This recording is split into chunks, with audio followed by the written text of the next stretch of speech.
Hi all, എല്ലാവർക്കും ജിക്സ് PSC അക്കാഡമിയുടെ പുതിയ വീഡിയോയിലേക്ക് സ്വാഗതം.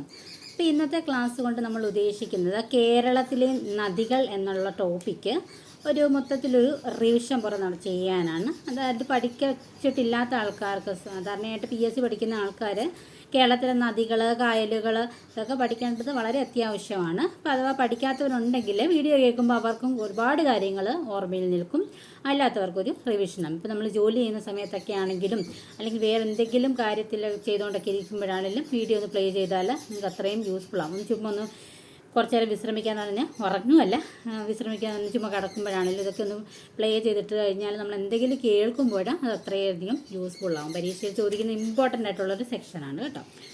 അപ്പോൾ നമ്മൾ സ്റ്റാർട്ട് ചെയ്യാൻ പോവാണ്. അതിന് മുന്നേ ആയിട്ട് ആദ്യമായിട്ട് നമ്മുടെ ചാനൽ കാണുന്നവരുണ്ടെങ്കിൽ ചാനലൊന്ന് സബ്സ്ക്രൈബ് ചെയ്യുക, ലൈക്ക് ചെയ്യുക, ഷെയർ ചെയ്യുക. ഓക്കെ, അതുപോലെ തന്നെ നമ്മുടെ ടെലിഗ്രാം ചാനലും കൂടെ ജോയിൻ ചെയ്യുക. ഓക്കെ ആണല്ലോ? ഓക്കെ, ജിക്സ് PSC അക്കാഡമി എന്ന് സെർച്ച് ചെയ്താൽ കിട്ടുന്നതായിരിക്കും കേട്ടോ. ഓക്കെ, നദികൾ, കേരളത്തിലെ നദികൾ. ഇപ്പോൾ കേരളത്തിലൂടെ ഒഴുകുന്ന നദികൾ ഉത്ഭവിക്കുന്ന പർവ്വതനിര ഏതാണ്? കേരളത്തിലൂടെ ഒഴുകുന്ന നദികൾ ഉത്ഭവിക്കുന്ന പർവ്വതനിര ഏതാണ്?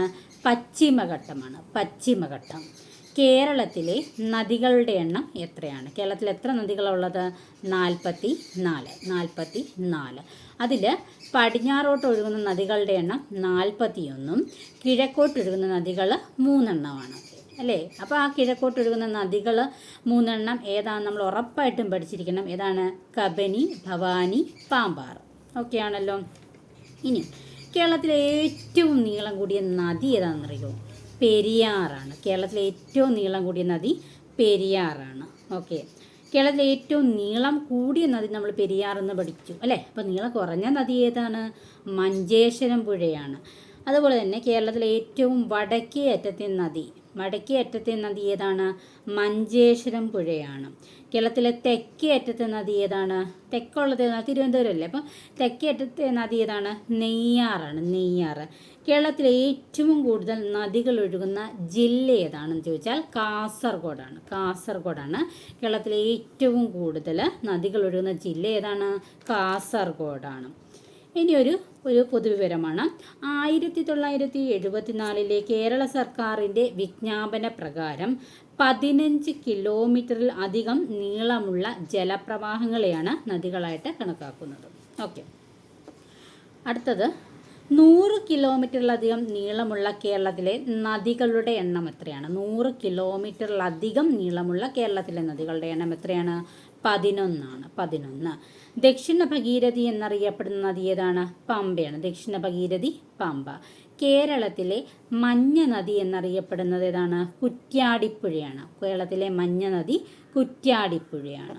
സൈലന്റ് വാലിയിൽ നിന്ന് ഉത്ഭവിക്കുന്ന നദിയുമുണ്ട്, സൈലന്റ് വാലിയിൽ കൂടി ഒഴുകുന്ന നദിയുമുണ്ട്. ഉത്ഭവിക്കുന്ന നദി തൂതപ്പുഴയും, കൂടി ഒഴുകുന്ന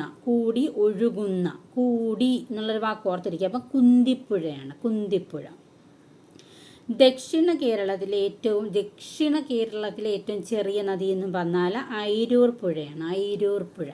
കേരളത്തിലെ ഏറ്റവും ചെറിയ നദി നമ്മൾ പഠിച്ചായിരുന്നു. ഏതായിരുന്നു? മഞ്ചേശ്വരമാണ്. അപ്പം അടുത്ത ദക്ഷിണ കേരളത്തിലെ ഏറ്റവും ചെറിയ നദി എന്ന് പറഞ്ഞാൽ അയിരൂർ പുഴയാണ്. കൊടങ്ങരപ്പള്ളം പുഴ ഒഴുകുന്ന കേരളത്തിലെ പ്രദേശം ഏതാണ്? അട്ടപ്പാടിയാണ്. കൊടങ്ങരപ്പള്ളം പുഴ ഒഴുകുന്ന കേരളത്തിലെ പ്രദേശം അട്ടപ്പാടിയാണ്. ഈ നദിയുടെ പ്രത്യേകത എന്താണെന്ന് അതിങ്ങനെ എടുത്തു പറയണമെങ്കിൽ അതിന് എന്തെങ്കിലും ഒരു പ്രത്യേകത കാണുമല്ലോ. അതെന്ന് വെച്ചാൽ 1/4 നൂറ്റാണ്ട് മുമ്പ് വറ്റി വരണ്ട് പോയ അട്ടപ്പാടിയിലെ ഈ കൊടങ്ങരപ്പള്ളം പുഴയാണ് ഒഴുക്ക് വീണ്ടെടുത്തുകൊണ്ടിരിക്കുന്നത്. അപ്പം ഈ കൊടങ്ങരപ്പള്ളം പുഴയുടെ ഉത്ഭവ സ്ഥാനം ഏതാണെന്നറിയോ? തമിഴ്നാട് അതിർത്തിയിലെ പെരുമാൾമുടിയാണ്. കൊടങ്ങരപ്പള്ളം പുഴ ഒഴുകി എത്തിച്ചേരുന്ന നദി ഏതാണെന്ന് വെച്ചാൽ ഭവാനിയാണ് അല്ലേ? ഭവാനി. ഓക്കെ, നമ്മൾ പഠിച്ചു കേരളത്തിലെ ഏറ്റവും വലിയ നദി എന്ന് പറയുന്നത് ഏതാണ്? പെരിയാറാണ്. അപ്പോൾ പെരിയാറിൻ്റെ നീളം ഒന്ന് ഓർത്തിരിക്കുക, 244 കിലോമീറ്റർ ഉണ്ട്. പെരിയാർ എവിടെ നിന്നും ഉത്ഭവിക്കുന്നത്? ശിവഗിരി, പെരിഗിരി എന്ന് ഓർത്തിരിക്കുക. അപ്പോൾ പെരിയാറിൻ്റെ ഉത്ഭവം ശിവഗിരി മലകൾ, തമിഴ്നാട്. പെരിയാറിൻ്റെ പ്രധാന പോഷക നദികളാണ് മുതിരപ്പുഴയാറ്, മുല്ലയാറ്, ചെറുതോണിപ്പുഴ, പെരിഞ്ചാൻകുട്ടിയാറ്, ഇടമലയാറ്. ഒന്നിടക്കട്ടെ, മുതിരപ്പുഴയാറ്, മുല്ലയാർ, ചെറുതോണിപ്പുഴ, പെരിഞ്ചാൻകുട്ടിയാറ്, ഇടമലയാറ്. ഓക്കെ. അപ്പോൾ കേരളത്തിലെ ഏറ്റവും നീളം കൂടി നദി ഏതാണ്? പെരിയാറാണ്. നീളം 244 കിലോമീറ്റർ. അർത്ഥശാസ്ത്രത്തിൽ ചൂർണി എന്ന പേരിൽ പരാമർശിക്കുന്ന നദി ഏതാണ്? പെരിയാറാണ്. ശങ്കരാചാര്യർ പൂർണ്ണ എന്ന് പരാമർശിച്ച നദിയും പെരിയാറാണ്. കേരളത്തിൻ്റെ ജീവരേഖ എന്നറിയപ്പെടുന്ന നദിയും പെരിയാറാണ്. അപ്പോൾ കേരളത്തിൻ്റെ ജീവരേഖ എന്നറിയപ്പെടുന്നു, അർത്ഥശാസ്ത്രത്തിൽ ചൂർണി എന്നറിയപ്പെടുന്നു, ശങ്കരാചാര്യർ പൂർണ്ണ എന്ന് വിളിച്ചതൊക്കെ എന്താണ്? പെരിയാറിനെയാണ്. ആലുവാപ്പുഴ, കാലടിപ്പുഴ എന്നറിയപ്പെടുന്ന നദിയും പെരിയാറാണ്. ഈ മൂന്നാറുകൾ സംഗമിക്കുന്ന മൂന്നാറ്, അപ്പോൾ അതിലേതൊക്കെ? മുതിരപ്പുഴ, നല്ലതണ്ണി, കുണ്ടളം. മൂന്നാറിൽ 3 റിവറുമില്ല. അപ്പോൾ മുതിരപ്പുഴ, നല്ലതണ്ണി, കുണ്ടളം. പെരിയാറിനോട് ആദ്യം ചേരുന്ന പോഷക നദിയാണ് ഈ മുല്ലയാർ എന്ന് പറയുന്നത്. പെരിയാർ ഒഴുകുന്ന ജില്ലകളാണ് ഇടുക്കി, എറണാകുളം. ആദിശങ്കരകീർത്തി സ്തംഭമണ്ഡപം സ്ഥിതി ചെയ്യുന്ന നദീതീരമാണേത്? പെരിയാർ. കേരളത്തിലെ ഏറ്റവും വലിയ ജലവൈദ്യുത പദ്ധതി ഏതാണ്? ഇടുക്കി ജലവൈദ്യുത പദ്ധതിയാണ്. ഇടുക്കി ജലവൈദ്യുത പദ്ധതി സ്ഥിതി ചെയ്യുന്ന നദി എവിടെയാണ്? പെരിയാർ. അപ്പോൾ അവിടെ കേരളത്തിലെ ഏറ്റവും വലിയ ജലവൈദ്യുത പദ്ധതി ഇടുക്കി ജലവൈദ്യുത പദ്ധതിയാണ്. അത് സ്ഥിതി ചെയ്യുന്ന നദി ചോദിച്ചാൽ അത് പെരിയാറിലാണ്. പെരിയാറിൽ സ്ഥാപിച്ചിട്ടുള്ള പ്രധാന ജലവൈദ്യുത പദ്ധതികൾ കൂടി നമ്മൾ ഓർത്തിരിക്കുക. പള്ളിവാസൽ, ചെങ്കുളം, പന്നിയാറ്, നേര്യമംഗലം, ലോവർ പെരിയാർ. പള്ളിവാസൽ, ചെങ്കുളം, പന്നിയാറ്, നേര്യമംഗലം, ലോവർ പെരിയാർ. കേരളത്തിലെ ഏറ്റവും കൂടുതൽ ജലവൈദ്യുത പദ്ധതികളുള്ള നദി എന്ന് ചോദിച്ചാൽ അതിന് ഉത്തരവും പെരിയാറാണ്. കേരളത്തിലെ ഏറ്റവും കൂടുതൽ ജലവൈദ്യുത പദ്ധതികളുള്ള നദി പെരിയാറാണ്. കേരളത്തിലെ ഏറ്റവും കൂടുതൽ ജലം വഹിക്കുന്ന നദിയും പെരിയാറാണ്.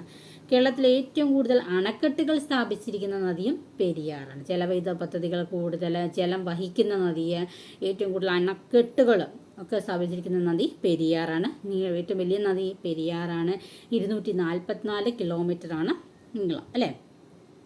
പെരിയാറിന് പോയി പതിക്കുന്നത് എവിടെയാണ്? വേമ്പനാട്ടുകായലിലാണ് പെരിയാർ പതിക്കുന്നത്. ഉത്ഭവിക്കുന്നത് എവിടെയായിരുന്നു? പെരിഗിരി. അപ്പം മനസ്സിൽ വരണം ശിവഗിരി മലകൾ കേട്ടോ, പെരിഗിരി. അപ്പം ഗിരിമലകൾ എന്നല്ല, ശിവഗിരി മലകൾ പോയി പതിക്കുന്നത് എവിടെയാണ്? വേമ്പനാട്ടുകായലിലാണ്. ഇനി നമുക്കറിയാം പെരിയാറിൻ്റെ തീരത്താണ് മലയാറ്റൂർ പള്ളി, ആലുവ അദ്വൈതാശ്രമം. ഏത് നദീതീരത്തിലാണ് ചോദിക്കുക? മലയാറ്റൂർ പള്ളി ഏത് നദീതീരം? ഇതൊക്കെ പെരിയാറിൻ്റെ തീരത്താണ്.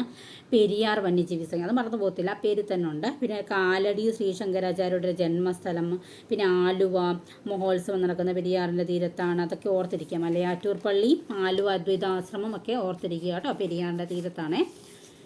ഇനി പെരിയാറിൽ കുറേ നമ്മൾ പറഞ്ഞു ഒരുപാട് അണക്കെട്ടുകൾ സ്ഥാപിച്ചിരിക്കുന്ന നദിയാണ് പെരിയാർ എന്ന് പറഞ്ഞു. അപ്പോൾ ആ അണക്കെട്ടുകൾ ഏതൊക്കെയാണെന്നൊന്നും വായിച്ചു വിടാം. മുല്ലപ്പെരിയാർ ഡാം, പൂതത്താൻ അണക്കെട്ട്, Kundala dam, Mattupetty dam, Idukki dam, Cheruthoni dam, Kulamavu dam, Erattayar dam, lower Periyar, Idamalayar dam, Chenkulam dam, Anayirangal dam, Ponmudi dam തുടങ്ങിയവ.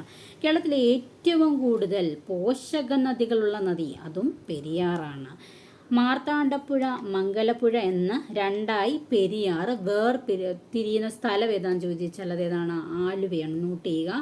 മാർത്താണ്ഡപ്പുഴ, മംഗലപ്പുഴ എന്ന പെരിയാർ രണ്ടായിട്ട് വേർതിരിക്കുന്ന സ്ഥലം ഏതാണ്? ആലുവയാണ് കേട്ടോ. പെരിയാറിൽ വെള്ളപ്പൊക്കമുണ്ടായ വർഷം AD 1341. പെരിയാറിലെ വെള്ളപ്പൊക്കം മൂലം നശിക്കാനിടയായ തുറമുഖം ഏതാണ്? കൊടുങ്ങല്ലൂർ തുറമുഖമാണ്. പെരിയാർ വെള്ളപ്പൊക്കം AD 1341. മാർത്താണ്ഡപ്പുഴ, മംഗലപ്പുഴ എന്ന രണ്ടായി പെരിയാർ വേർതിരിയുന്ന സ്ഥലം ഏതാണ്? ആലുവയാണ് കേട്ടോ. പെരിയാറിൽ 1924 ഒരു വെള്ളപ്പൊക്കമുണ്ട്. അതറിയപ്പെടുന്ന 99 വെള്ളപ്പൊക്കമാണ്. അപ്പം 99 വെള്ളപ്പൊക്കം 1924 കേട്ടോ. ഇനി കുറച്ച് നദികളും പ്രാചീന നാമങ്ങളും നോക്കിയിട്ട് നമുക്ക് അടുത്ത നദിയിലേക്ക് പ്രവേശിക്കാം. അപ്പോൾ കേരളത്തിൻ്റെ ജീവരേഖ എന്നറിയപ്പെടുന്ന ഏതാണ്? പെരിയാറാണ്. ചൂർണി എന്നറിയപ്പെടുന്നത് പെരിയാറാണ്. തലയാർ എന്നറിയപ്പെടുന്ന നദി ഏതാണ്? പാമ്പാറാണ്. തലയാറ്, പാമ്പാറ്. വേപ്പൂർ പുഴ ഏതാണ്? ചാലിയാർ. കരിമ്പുഴ കടലുണ്ടിപ്പുഴയാണ് കേട്ടോ. ബാരിസ്, ദക്ഷിണ ഭഗീരഥി ഇതൊക്കെ ഏതാണ്? പമ്പയാണ്. നിള എന്നറിയപ്പെടുന്നത് ഭാരതപ്പുഴയാണ്. പേരാറ് ഭാരതപ്പുഴ. പയസിനി ചന്ദ്രഗിരി പുഴയാണ്. ചിറ്റൂർ പുഴ കണ്ണാടിപ്പുഴയാണ്. മഞ്ഞ നദി കുറ്റ്യാടിപ്പുഴയാണ്. കേരളത്തിൻ്റെ ഇംഗ്ലീഷ് ചാനൽ എന്നറിയപ്പെടുന്നത് മയ്യഴിപ്പുഴയാണ്. കേരളത്തിൻ്റെ ഇംഗ്ലീഷ് ചാനൽ എന്നറിയപ്പെടുന്നത് മയ്യഴിപ്പുഴയാണ്. ഒന്നുകൂടെ പറയട്ടെ. കേരളത്തിൻ്റെ ജീവരേഖ പെരിയാറാണ്. ചൂർണി പെരിയാറാണ്. തലയാറ് പാമ്പാറ്. ബേപ്പൂർ പുഴ എന്നറിയപ്പെടുന്നത് ചാലിയാറാണ്. കരിമ്പുഴ കടലുണ്ടിപ്പുഴയാണ്. ബാരിസ് പമ്പയാണ്. ദക്ഷിണ ഭഗീരഥി പമ്പയാണ്. നിള ഭാരതപ്പുഴയാണ്. പേരാറ് ഭാരതപ്പുഴ. പയസിനി ചന്ദ്രഗിരി പുഴയാണ്. ചിറ്റൂർ പുഴ എന്നറിയപ്പെടുന്നത് കണ്ണാടിപ്പുഴയാണ്. മഞ്ഞ നദി കുറ്റ്യാടിപ്പുഴയാണ്. കേരളത്തിൻ്റെ ഇംഗ്ലീഷ് ചാനൽ എന്നറിയപ്പെടുന്നത് മയ്യഴിപ്പുഴയാണ്. ഓക്കെ, ഇനി അടുത്ത കേരളത്തിലെ നീളം കൂടിയ രണ്ടാമത്തെ നദിയായ ഭാരതപ്പുഴയെക്കുറിച്ച് നമുക്ക് നോക്കാം. ഭാരതപ്പുഴയുടെ നീളം എന്ന് പറയുന്നത് 209 കിലോമീറ്ററാണ്. ഉത്ഭവസ്ഥാനം ഭാരതം ആനമലയിൽ നിന്നുമാണ്. ഭാരതമായിട്ട് ആനയൊക്കെയാണ് റിലേറ്റ് ചെയ്തിട്ട് ഓർക്കുക. ഭാരതപ്പുഴയുടെ ഉത്ഭവസ്ഥാനം എന്ന് പറയുന്നത് എവിടെയാണ്? ആനമലയാണ്. പ്രധാന പോഷക നദികളാണ് കൽപ്പാത്തിപ്പുഴ, കണ്ണാടിപ്പുഴ, ഗായത്രിപ്പുഴ, തൂതപ്പുഴ എന്ന് പറയത്തില്ലേ? കൽപ്പാത്തി, കണ്ണാടി, ഗായത്രി, പിന്നെ ആരാ? തൂതപ്പുഴ. കേട്ടോ, കേരളത്തിലെ രണ്ടാമത്തെ വലിയ നദിയാണ്. ആ പോയിന്റ് നമ്മൾ പറഞ്ഞു. കേരളത്തിൻ്റെ നൈൽ എന്നറിയപ്പെടുന്ന നദിയാണിത് ഭാരതപ്പുഴ. കേരളത്തിൻ്റെ ഇംഗ്ലീഷ് ചാനൽ എന്നറിയപ്പെടുന്ന ഏതായിരുന്നു? മയ്യഴിപ്പുഴയാണ്. അപ്പോൾ കേരളത്തിൻ്റെ നൈൽ എന്നറിയപ്പെടുന്നത് ഏത് റിവറാണ്? ഭാരതപ്പുഴയാണ്. ഭാരതപ്പുഴ ഒഴുകുന്ന ജില്ലകൾ ഏതൊക്കെയാണ്? പാലക്കാട്, തൃശ്ശൂർ, മലപ്പുറം. പാലക്കാട്, തൃശ്ശൂർ, മലപ്പുറം. ഭാരതപ്പുഴ അറബിക്കടലിൽ പതിക്കുന്ന സ്ഥലമാണ് പൊന്നാനി. ചിറ്റൂരിൽ ഭാരതപ്പുഴ അറിയപ്പെടുന്ന പേരാണ് ശോകനാശിനി പുഴ. ഭാരതപ്പുഴയ്ക്ക് ഈ ശോകനാശിനി പുഴ എന്ന് ചിറ്റൂരിലെ ഭാരതപ്പുഴ അറിയപ്പെടുന്നു നമ്മൾ പഠിച്ചു. ഈ പേര് നൽകിയതും കൂടെ നമ്മൾ അറിഞ്ഞിരിക്കുക. അപ്പോൾ പേര് നൽകിയത് തുഞ്ചത്ത് രാമാനുജൻ എഴുത്തച്ഛനാണ്. പ്രസിദ്ധമായ മാമാങ്കം ആഘോഷം നടക്കുന്നത് തിരുനാവായ എന്ന സ്ഥലത്താണ്. അതെവിടെയാണ്? ഈ ഭാരതപ്പുഴയുടെ തീരത്താണ്. അപ്പോൾ പ്രസിദ്ധമായ മാമാങ്കം ആഘോഷം നടക്കുന്ന സ്ഥലം ഏതാണ്? തിരുനാവായ, ഭാരതപ്പുഴയുടെ തീരത്താണ്. നിളയുടെ കഥാകാരൻ എന്നറിയപ്പെടുന്ന വ്യക്തി ആരാണ്? MD വാസുദേവൻ നായർ അല്ലേ? MD വാസുദേവൻ നായർ. നിളയുടെ കവിയോ? P കുഞ്ഞിരാമൻ നായർ. കേരളത്തിലെ ഏറ്റവും വലിയ അണക്കെട്ടാണ് മലമ്പുഴ അണക്കെട്ട്. മലമ്പുഴ അണക്കെട്ട് കേരളത്തിലെ ഏറ്റവും വലിയ അണക്കെട്ട് മലമ്പുഴ അണക്കെട്ടാണ്. ഈ മലമ്പുഴ അണക്കെട്ട് എവിടെയാണെന്ന് ചോദിച്ചാൽ ഭാരതപ്പുഴയിലാണ്. ഭാരതപ്പുഴ അറിയുന്ന പേരുകളാണ് നിള, പേരാറ്, പൊന്നാനിപ്പുഴ. അപ്പം നിളയുടെ കഥാകാരനും നിളയുടെ കവിയും നമ്മളിപ്പോൾ പഠിച്ചതിൻ്റെ പ്രാധാന്യം മനസ്സിലായോ? ഭാരതപ്പുഴയുടെ പേരിലൊന്നാണ് നിള എന്നറിയപ്പെടുന്നത്. അപ്പം നിളയുടെ കഥാകാരൻ ആരായിരുന്നു? MD വാസുദേവൻ നായർ. നിളയുടെ കവിയോ? P കുഞ്ഞിരാമൻ നായർ. ഓക്കെ ആണല്ലോ. ഇനി ഭാരതപ്പുഴയുടെ തീരത്താണ് നമ്മുടെ കുഞ്ചൻ നമ്പ്യാരുടെ ജന്മസ്ഥലമായ കിളിക്കുറിശ്ശിമംഗലം. അപ്പോൾ അവിടുന്ന് ആ ഒരു പോയിന്റ് കിട്ടും. കുഞ്ഞൻ നമ്പ്യാരുടെ ജന്മസ്ഥലം ഏതാണ്? കിളിക്കുറിശ്ശിമംഗലമാണ്. അത് ഭാരതപ്പുഴയുടെ തീരത്താണ് അല്ലേ? അപ്പോൾ അതും നമുക്ക് കിട്ടി. ഇനി കേരള കലാമണ്ഡലം സ്ഥിതി ചെയ്യുന്ന സ്ഥലം എവിടെയാണ്? ചെറുതുരുത്തിയാണ് കേട്ടോ. അത് ഭാരതപ്പുഴയുടെ അടുത്തായിരിക്കണം. അടുത്ത് ഗായത്രിപ്പുഴ. ഭാരതപ്പുഴയുമായിട്ട് ഗായത്രിപ്പുഴ എന്ന് പറഞ്ഞാൽ ഏതായിരുന്നു? നമ്മുടെ ഭാരതപ്പുഴയുടെ ഒരു പോഷക നദിയാണ് ഗായത്രിപ്പുഴ. ഈ ഗായത്രിപ്പുഴ ഭാരതപ്പുഴയുമായിട്ട് ചേരുന്ന സ്ഥലമാണ് മായന്നൂർ. പറളിയിൽ വെച്ച് ഭാരതപ്പുഴയിൽ ചേരുന്ന പോഷക നദിയാണ് കണ്ണാടിപ്പുഴ. പറളിയിൽ വെച്ച് ഭാരതപ്പുഴയിൽ ചേരുന്ന നദിയാണ് പോഷക നദിയാണിത് കണ്ണാടിപ്പുഴ. ചിറ്റൂർ പുഴ എന്നറിയപ്പെടുന്നതും ഏതാണ്? കണ്ണാടിപ്പുഴയാണ്. ചിറ്റൂർ പുഴ എന്നറിയപ്പെടുന്നത് കണ്ണാടിപ്പുഴയാണ്. കേരളത്തിലെ ആദ്യത്തെ ഉരുക്ക് തടയണ നിർമ്മിച്ചത് എവിടെയാണ്? ഭാരതപ്പുഴയിലാണ്. ഭാരതപ്പുഴ. അപ്പോൾ കേരളത്തിലെ ഏറ്റവും നീളം കൂടിയ നദി ഏതായിരുന്നു? പെരിയാറാണ്. 244 കിലോമീറ്റർ. സെക്കൻഡ് റിവർ ഏതായിരുന്നു? ഭാരതപ്പുഴ. 209 കിലോമീറ്ററാണ്. ഇനി നമുക്ക് അടുത്തതിലേക്ക് പോകാം. പമ്പ. അപ്പോൾ പമ്പയുടെ നീളം 176 കിലോമീറ്ററാണ്. പമ്പയുടെ ഉത്ഭവസ്ഥാനം എവിടെയാണ്? പുളിച്ചിമല. പമ്പയുടെ ഉത്ഭവസ്ഥാനം പുളിച്ചിമല. പ്രധാന പോഷക നദികളാണ് അച്ചൻകോവിലാർ, അഴുതയാറ്, കക്കിയാറ്, മണിമലയാറ്, കല്ലാറ്. കേരളത്തിലെ ഏറ്റവും നീളം കൂടിയ മൂന്നാമത്തെ നദിയാണേത്? പമ്പ. പമ്പ നദി ഒഴുകുന്ന ജില്ലകളാണ് പത്തനംതിട്ട, ഇടുക്കി, ആലപ്പുഴ. പത്തനംതിട്ട, ഇടുക്കി, ആലപ്പുഴ. ശബരിമല സ്ഥിതി ചെയ്യുന്ന നദീതീരമാണിത് പമ്പ അല്ലേ. ദക്ഷിണ ഭഗീരഥി എന്നറിയപ്പെടുന്ന നദിയാണിത് പമ്പ. പ്രാചീന കാലത്ത് ബാരീസ് എന്നറിയപ്പെടുന്ന നദിയാണിത് പമ്പ. തിരുവിതാംകൂറിൻ്റെ ജീവനാഡി എന്നറിയപ്പെടുന്ന നദിയാണ് പമ്പ. പമ്പയുടെ ദാനം എന്നറിയപ്പെടുന്ന സ്ഥലം ഏതാണ്? കുട്ടനാടാണ്. പമ്പയുടെ ദാനം എന്നറിയപ്പെടുന്ന സ്ഥലം ഏതാണ്? കുട്ടനാടാണ്. ഏഷ്യയിലെ ഏറ്റവും വലിയ ക്രിസ്തുമത സമ്മേളനം ഏതാണ്? മാരമൺ കൺവെൻഷൻ. അത് നടക്കുന്നത് പമ്പ നദീതീരത്താണ്. അപ്പോൾ ഇത്രയും കാര്യങ്ങൾ പഠിക്കുക. ഓക്കെ.